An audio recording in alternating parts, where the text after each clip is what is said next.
重生。第6章，不翼而飞。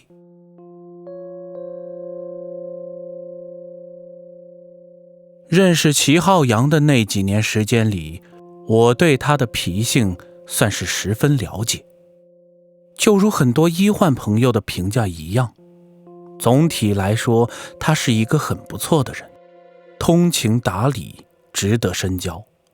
或许是性格相仿，意气相投的原因，我俩总是很有默契，所以平日里走得也很近。而正因为如此，他的毛病也就渐渐地显露了出来，并时常挑战着我火爆的神经。大多数时候还算是相安无事，一旦涉及到某些他坚持的事情时，便会表现出让我极其反感的样子来。我时常觉得自己总有控制不住的一天，会直接一拳挥上去。不过这种情况并不多见，一般总能互让一步，便很快化解。虽然彼此从未提及，但很清楚这是我们每个人的缺点。在很长一段时间里，我试着用更宽容的心态去理解他的过度理性与执着，而我也看得出，最近一段时间的齐浩洋似乎变得不那么自以为是了。虽然不知道其原因，但那天在飞机上聊起关于一个故友的回忆时，他的转变还是让我为之一惊。在我的印象中，这种离奇的事情他多会嗤之以鼻，绝不会与他有半毛钱关系。而此时他却道出了一个他也无法解释的遭遇。当时山里的雪并不大，能见度良好，马里欧在前面引导，随后的齐浩洋跟着前面的雪板痕迹附近向下滑降。因为附近有很多冰川，所以向导的责任非常重要。他不但要在茫茫的雪原上引导方向，还要及时避开危险区域，例如数十米深的冰川缝隙。一旦误入这种缝隙之中，将瞬间消失。但是有些事情人算不如天算，恰恰当天马里欧觉得雪刚小一些，稍晚一会儿并无大碍，所以他只考虑到前面的路，并没有想到山顶上静候多时的积雪正在中午的阳光下蓄势待发。两个人高速滑翔于完美的雪原之上，时而飞溅起的粉雪就如同心头的浪花，刺激着身体里的每一根神经。紧随其后的齐浩洋突然感到面部有一种灼热的感觉，一开始觉得有些奇怪，虽然有面罩包裹，但绝不至于无端产生热量。接着他感到身上也开始渐渐发烫。就在这时，一道刺眼的亮光伴随着一阵嗡嗡声，迅速从身后越过他的头顶，再以极快的速度飞走。这一线却不到1秒钟的时间。齐浩洋立刻将雪板一横，急停在了山腰处。当他转头向身后望去时，一阵雷鸣般的轰隆声伴随着大地的震颤，数以万吨的积雪如猛兽一般，正向他伫立的方向张牙舞爪而来。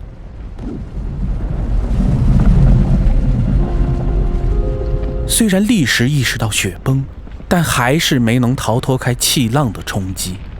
他只稍稍向侧面移动了几步，还没来得及向马里欧呼救，就已经被推向了空中。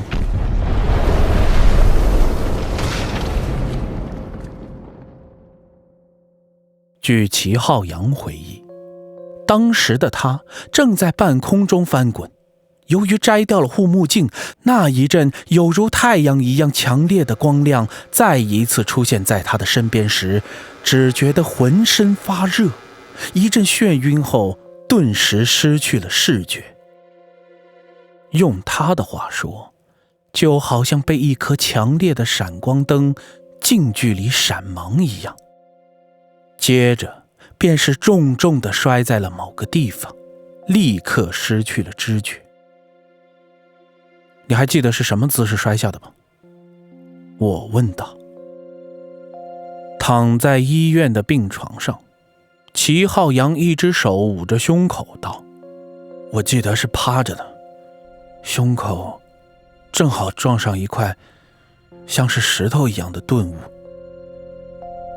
我不禁想起发现他时的姿势，整个人是躺在一个血坑里的，正面朝上，那也就是说他移动过。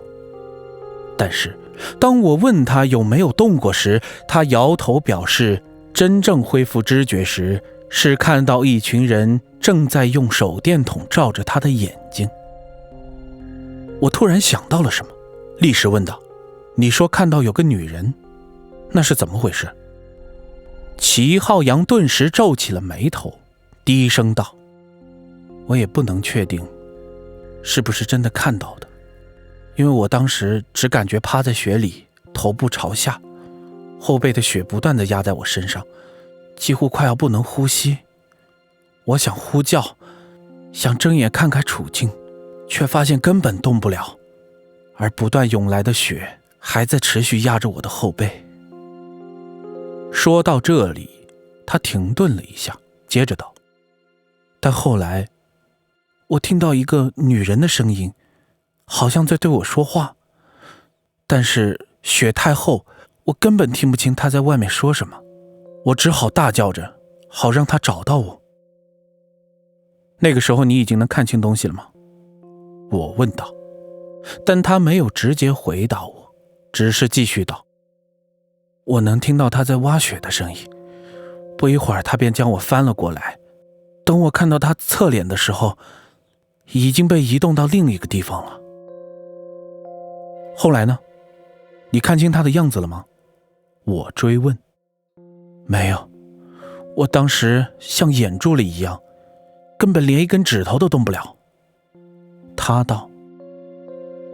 只见齐浩洋躺在病床上，表情痛苦地抱着头。我见状也不好再追问什么。我们当时在山下的一家私人医院，扫描结果出来后，我和马里欧决定将他带回赫曼家，因为这种轻微的胸骨骨折并不需要手术，只要休养一段时间就没有大碍了。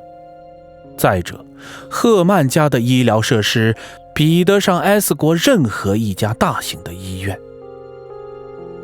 商量好后，马里欧为我们联系了一辆救护车，缓缓地一路蹒跚而上。我坐在车里，向马里欧询问当时的情况，而他的视角却和齐浩洋有所不同。他当时一回头，便看到齐浩洋已经扔掉了护目镜和面罩，正站在半山腰解着上衣的扣子，好像很热一样。马里欧决定停在远处等他，而就在这时，山上的积雪如排山倒海急速扑来。马里欧见状，大声地喊叫着齐浩洋，示意他赶紧往侧面躲避。但他就像木桩一样站在原地，直到消失在漫天的雪雾之际，马里欧见势，只好立时向山下滑去，避开雪崩的正面追击。而当我问到有没有看到莫名亮光，或是听到嗡嗡声的时候，我能捕捉到马里欧的瞳孔仿佛瞬间收缩了一下，但他却摇了摇头，表示没有见闻。我点着头道：那你觉得齐浩洋刚才说的光亮是怎么回事？马里欧立时道：我认为那是他摘掉护目镜后引起的类似血盲的症状，那其实就是太阳。我发现他的解释颇有齐浩洋的风格，不禁苦笑着摇了摇头，而马里欧又接着补充道：我想那个所谓的女人应该是他被压在雪下缺氧后产生的幻觉。他的这个说法显然有漏洞，但我有些不解他为何要这样解释。等救护车到达赫曼院子前的喷水池时，我们在2位工作人员的身后下了车。就在此时，我突然发现远处的地上正躺着一个人，而马里欧也立时道出了一句：糟糕！我紧随其后来到了大门口，发现躺在地上不省人事的中年人正是管家。然而马里欧只是看了他一眼，便径直朝大厅内奔去。只见屋内一片黑暗，应该是有人切断了供电系统。我正觉得浑身发毛之际，马里欧打开了通往地下室的电梯。我见状也跟了过去，马里欧本想将我推开，我却身子一侧，巧妙地躲过了他手掌用力的一推。电梯门瞬间闭合下行，在负1层打开了轿厢。此时的马里欧已然顾不得太多，一个箭步便奔到了满是线缆的工作台前。而我伫立在电梯口，还没来得及反应，正在发懵这到底是梦境还是现实之际，只听得马里欧大叫一声：我的天，他不见了！